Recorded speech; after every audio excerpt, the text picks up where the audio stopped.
Баршаңызға сәлем достар, менің YouTube каналыма қош келдіңіздер. Бүгін сіздермен осындай өте дәмді және де балалар сүйіп жейтін ашытқысыз, сүт қосылмай, жұмыртқа қосылмай жасайтын ши бауырсақтың рецептімен бөлісетін боламын.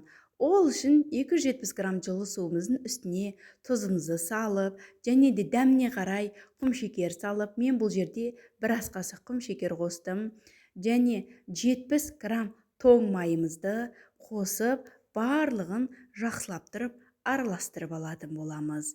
Енді ұнымызды алып, бұл жерде мен 500 граммдай ұн қолдандым. Міндетті түрде електен өткізуді ұмытпаңыздар.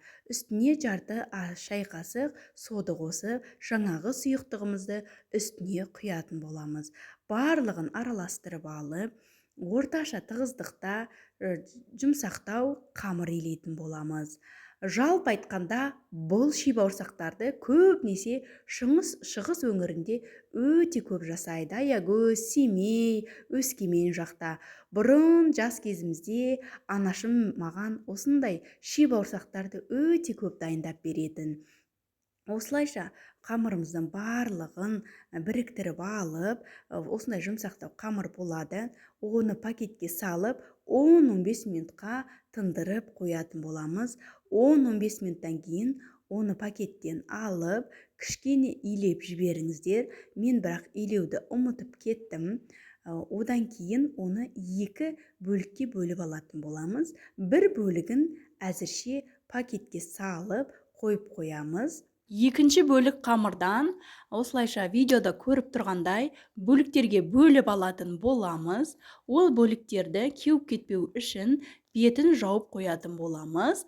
Ал бір бөлігін алып, осылайша видеода көрсетілгендей лағманға созғандай созып, келетіп алып, оны осылайша ширатып отырып, осындай кішкентай бөліктерге турайтын боламыз. Егер де бұл бөліктер, бұл бауырсақтар кішкентай деп ойласаңыздар, шамалы үлкендеу қылып турасаңыздар да болады. Оған біздің бауырсақтың дәмі де өзгеріп кетпейді. Барлық бауырсақтарымызды осылайша турап алатын боламыз. Енді қызып тұрған майымызға тоң майымызды салып, барлығын ерітіп алатын боламыз. Бұл бауырсақтардың ерекшелігі міне осы тоң майдың қосылуында болып табылады.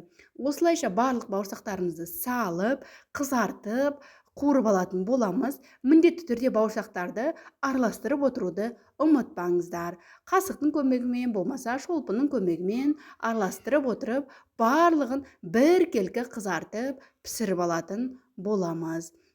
Бұл бауырсақтар өте дәмді шығады. Балапандарыңызға міндетті түрде жасап беріңіздер. Видеоға лайк басып, комментария жазып, каналға тіркелуді ұмытпаңыздар. Сіздермен бірге болған Захинур. Сау болыңыздар.